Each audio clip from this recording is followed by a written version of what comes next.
editing and things. But what I want to show you is how we can use this to make some gameplay and use logic to do that. So the first thing we need to do really is add a character so we can run around and add gameplay for the character. So let's add debug. Can't go far from the future.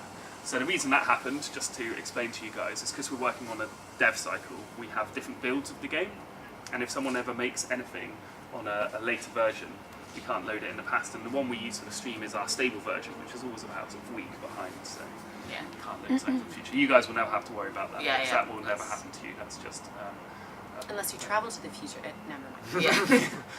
so confusing. There's version in If you build a time machine, Dev trouble. That's all it is. Yeah, don't build a time machine.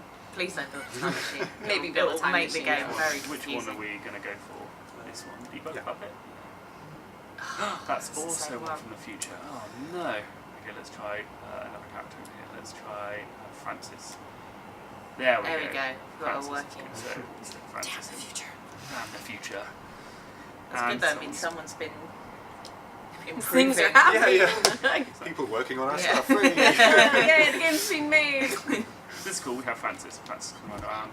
You guys have probably all seen Francis, but this has some cool hammer attacks, jump and slam down. But there's not much gameplay going on at the moment, so we want to add some cool gameplay. So we're going to jump back into edit mode, and we're going to build some gameplay. So I can add elements from our little collection here to start building out a bit of gameplay. And I always like just using a nice path, because it makes it very clear where we're trying to get to, what we're doing. So much easier than walking in sand too. Yeah, oh, it's really hard walking in sand. Especially if you're a bear. And imagine if I the, find The natural personally. environment of there. The hammer. Yeah. when the ground is really hot, you know, that sort of like burning heat, it's like burns your toes. Yeah, so yeah. You don't want any of that. Okay, so we're going to build a bit of a ground here, and then we're going to go upwards here like this. So there's going to be like a jump we've got to get up, which will be too high for Francis on her own.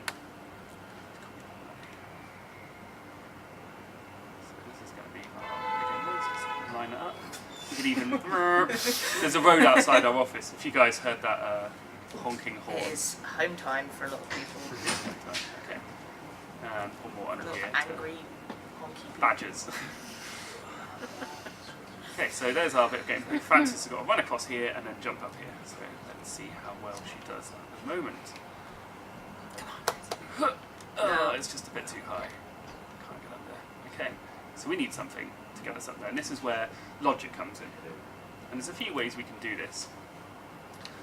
One thing that I think you guys have seen on a stream before is something along the lines of just using the action recorder. So, I'll time back to the beginning. I'm going to pull out my action recorder this time. I am going to use the action recorder, and I'm going to use it to record me making essentially a bounce back. So I'm going to flick the bit of ground up into the air like this. So, up and like that again. There we go. Now if we press play, you can see it flicking up and down. But again, it's just an animation. If I land on here, see if it pushes me high enough. Yeah, that's cool. That's high enough.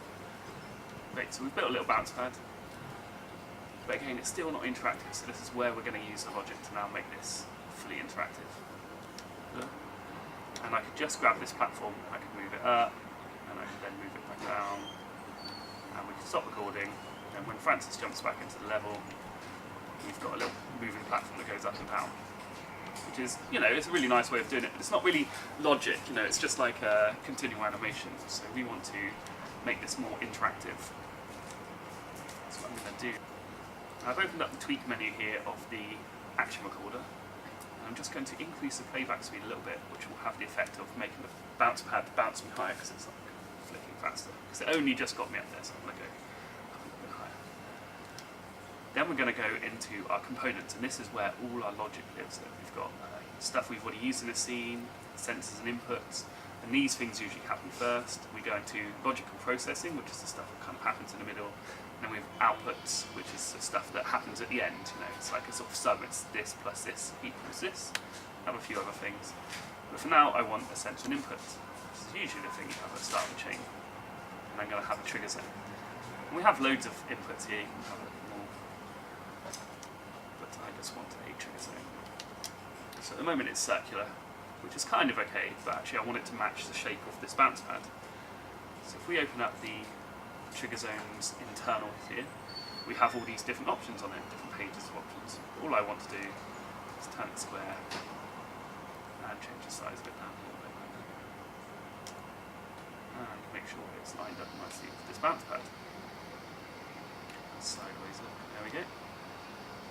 And then I'm going to grab a wire out of this detector tab, and all the gadgets have like inputs and outputs that you can wire to and from.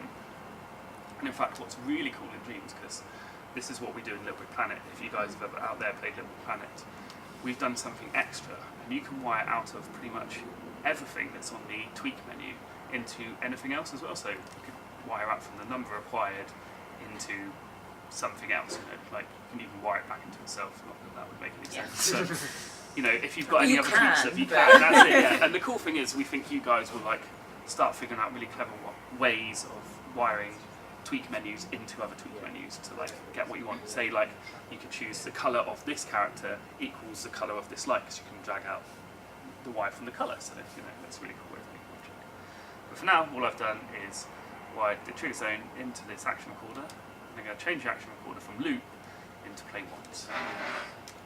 So this should have the effect of when I jump into this little zone, it will trigger this bounce pad. So let's jump in there. There we go. And so we've made already a nice simple bounce pad. Just with 2 gadgets. What I think is really neat as well is that we use the little power button as both the sort of bypass but also the input port.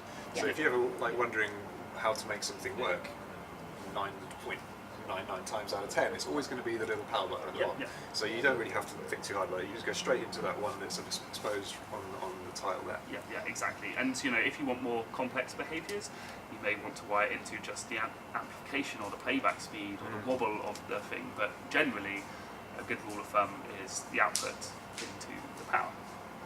Okay, what else do we need? I think a sound effect would be cool to add on here. So let's go up to our modes here. We can go to sound mode, and we can go add sound effect. Oh no! Oh no! We've been working on the sounds! Someone's been working on the sounds. Okay, I'm sorry. so what's really cool is I was going to just add a pre-made sound that Ed may have built earlier, but now we're going to just record a brand new sound. I'm going to use you guys to record it, and what we want is I feel like because Ed ruined it, we should make it. Yeah. Oh no, this is not me! Yes, Ed, it's all you. Okay, so I'm going to get the sound recorder here, and then when I stamp it into the world, it should start recording. Is this the camera on? Should we do a test? Should we do a test? Okay, I'll press it down. Testing. Test. Edit. I'm just going to plug the camera in, guys. Ed, you take control for a second while I plug the camera in. So to get the microphone, we need a microphone, and most of the times we just use the PlayStation camera. Does it not? Have a look. Yeah, it's in. Yeah, it looks like it's in. No, the light's not on the camera. It's in. Yeah, Okay, give it a go then, it might just give it a go. Boopy doo boop. No. Although, great sound. Yeah, great sound. Absolutely For a bounce pad, perfect. Yeah. This is a shame. This was working yesterday when I rehearsed this stream. I just want to point out. Well, I can't. We haven't got audio on this telly, but if we go boing. Oh, hang on. Sorry, folks. It's not recording. The No, camera's it's not. Is it? The camera's not on. There would be a light on it. Mine are on that. Okay. Disaster. We can find sounds though from the Dreamiverse. Can you? Okay. Well, that's exciting. There's a workaround. There's a workaround. So if you go into Dreamiverse and then you just show filters and then sound effects, we could find something that already has been published. So if we go text search, maybe like a whoosh. It's risky business. We'll go for that one. Now, interestingly, we don't have sound on the No. TV, so we can't actually hear what any of these sounds are, because we could preview them, but we don't actually know what it sounds like. I know one that I did yesterday was magical pop sounded. Oh yeah? Yeah. Well, I'm going to go with beefy whoosh. Beefy whoosh. There we go. Now, the thing is, none of us here know what this sounds like, so beefy whoosh I could can be only like imagine. whoosh. Is that close? Is that close? Yeah, sure. Costa's. Oh, Costa's turning right. the sound up for us, so we might be able to hear it. That's all right. Oh, that's all right. Yay, That's fine. That's good. There you that go. will Beefy, do. beefy whoosh. Beefy So Bush. you can see as John was opening the Beefy Twitch. Bush is my DJ name. Beefy Whoosh. It's a good thing. Oh, it's all been around. So everything can be tweaked in Dreams. We were looking at the trigger zone tweaks before. We're not going to go into too much detail of the sound effects, but you can see these are the tweaks that you get for the sound. And just as John had triggered the animation, we're going to just simply trigger that sound and make sure it's set to play once. Okay. And that's probably all we need for that, really. Give it a test. Yay! There we go. There you go. Pretty cool. Okay, so that's how we've added the sound, and you guys could have recorded your own sound or found a really awesome sound that someone else has made or that we've provided for you guys. What else do I need? I know what we should add. Some sort of special effect when we sort of get bounced into the air, right? Fire. So, like, Fire. fire. Ah! Okay. I was thinking Not like fire. I was thinking like magical like Fire. particle, magical fire. Yeah.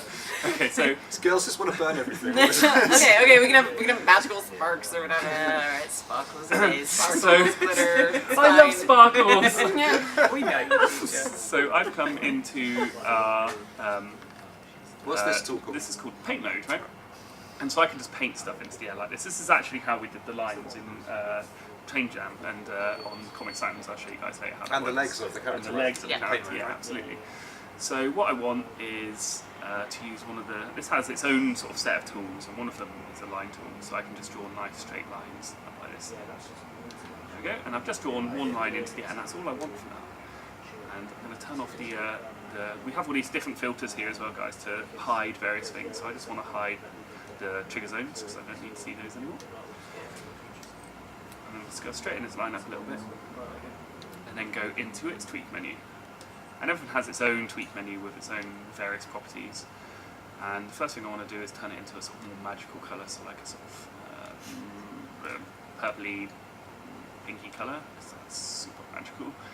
And tint that up so you can see it purpley pink, and then make it glow, because that's magical.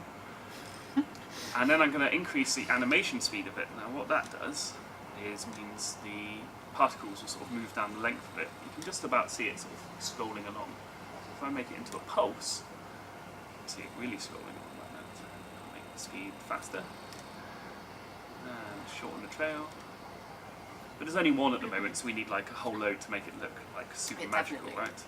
So on page 5, we can say duplicate inside a little area like this, and we can change all the sort of Well, how that many is great. copies there are, the sort of all kinds of different options. I'm just going to make that about the size of the bounce pad. And the last thing is I'm just going to make them fade in and fade out, so it looks sort of nice and magical, right? It's pretty cool. And I can pause time, and we can just drag and move that into the exact right place we want it. So right on the bounce pad here, like this. And what I want to do is when you land on the bounce pad, I want them to like appear but then fade out. So we need to do like a sort of slightly more complex bit of logic now, and I'm going to use the logic and processing section. So if you just plugged into it now, they would just suddenly... They just suddenly turn on when I was inside the trigger zone Right. and then turn off outside, so they wouldn't look particularly cool. So what I want to do is, now I know I'm going to do like a bit of logic that's slightly more complex, I need to make it nice and neat. So I'm going to use one of our gadgets here called the microchip. If you guys are familiar with LBP, you know what that is, but it's basically somewhere that can store all your sort of logic. So I'm just going to stick that here so I remember where it is. I can open this up, I think. Just rewind time. It's got the old controls. Yeah, That's that's good. Wow, how old is this How old build? is it built? This is a really, really old build. So we changed the buttons for that probably like about 3 weeks ago, so that confused me. So what I can do, what's really cool, is I can stick the action recorder in here. I can even stick the trigger zone. Now the trigger zone has a trigger zone where the trigger zone gadget is. In fact, if I turn trigger zones on, just so you can see this, because this is really cool. When I move this gadget, you'll see the trigger zone moves with it, which is great. But if I stick it on to a microchip without letting go, it remembers where it was, which is really, really nice. You can see the little circle that it's pointing to when you hover over When it. you hover over it, yeah. Cool. So Yeah. you can still reposition it. I can still reposition it later. And then I've got this sound effect as well, which I'll stick on here to keep it nice and neat. So now all the logic for that is contained on this microchip. But like I said, I want to make these particles fade in and fade out. And one of my absolute favourite gadgets, which I know the audio department use a lot as well, is our signal manipulator over here. Now, what a signal manipulator does is allow you to manipulate signals, funny enough, but in a whole load of cool ways. Like, I mean, we try and name things sensibly so you guys can sort of get an idea. But on this, I'm just going to have smoothing only. Sorry, not smoothing only. Pulse when input goes on, which means when I go into the trigger zone, this thing is going to give me a pulse. And I control how long that pulse lasts by this. So this one is how fast that pulse goes up. I want it to go up instantly. I want like particles to appear straight away. But then I want to take it like, maybe a second for them to disappear. So it's like, and then they fade down. So all I had to do was turn that up and click that on one. And now this one has an input and an output. So I can get the wire here from the trigger zone. And I can open up the tweak menu here of the strokes, these particles, which also has a power. And I can just wire into the power there like that. There we go. So let's see what that looks like.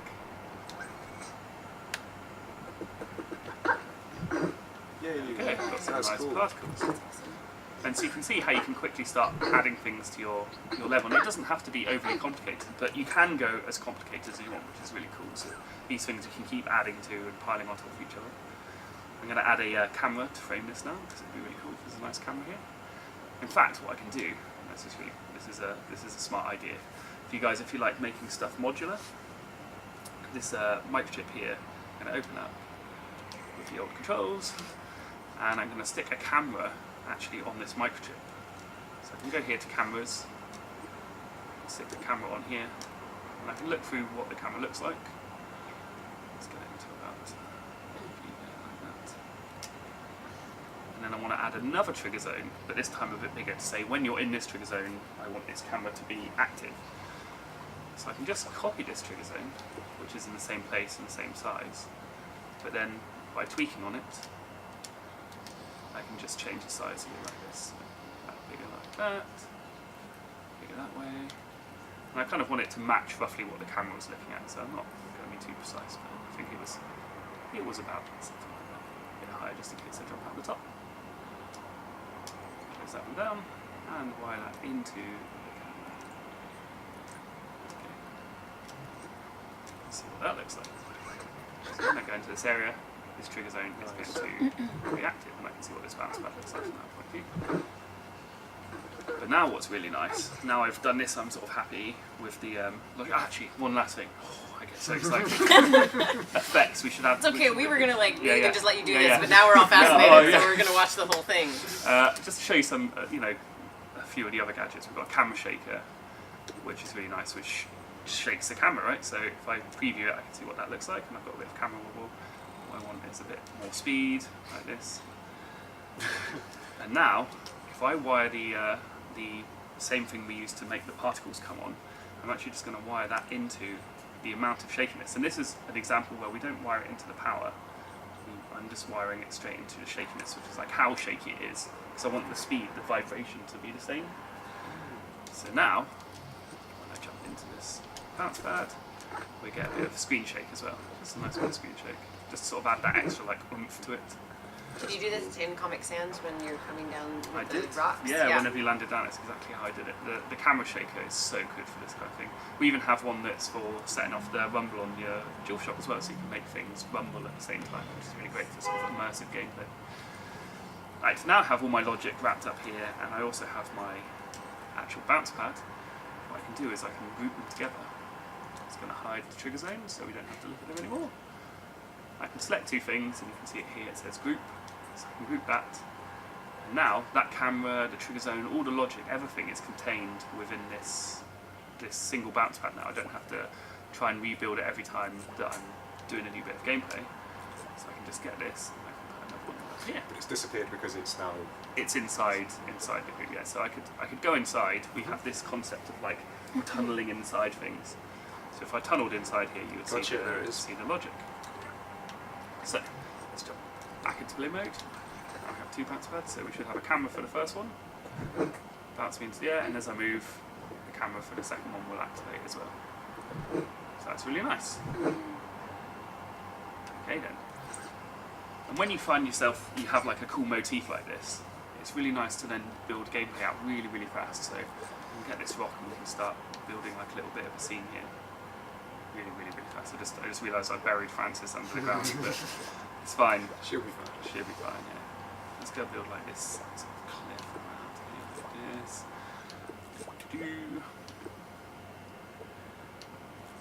One thing you did mention about microchips is that everything inside it gets sort of inherits power from the fact that the microchip has power. So if you wanted to have some of these, maybe that you had to find a switch to activate the bounce pads, you could just turn it off with that one button, right? Absolutely, so you can turn off all of your logic in one go. You don't have to turn all the bits off individually, which is really nice for sort of blocking out and making gameplay really fast. Okay, so we've got all these bounce pads now. Let's see how that works. This may or may not. No, Francis is in the Oh, wrong. no, I rescued her. Okay, here we go. So, there we go. Hopefully the cameras will be able to keep up with us. Here we go.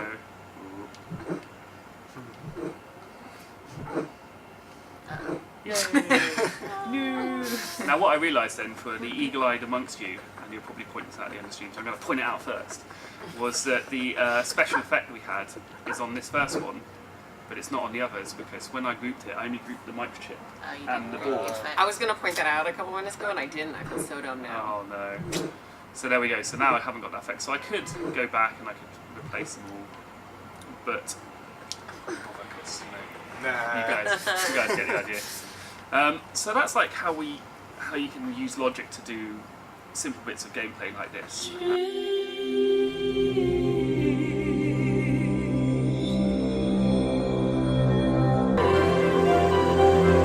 That need to make something again.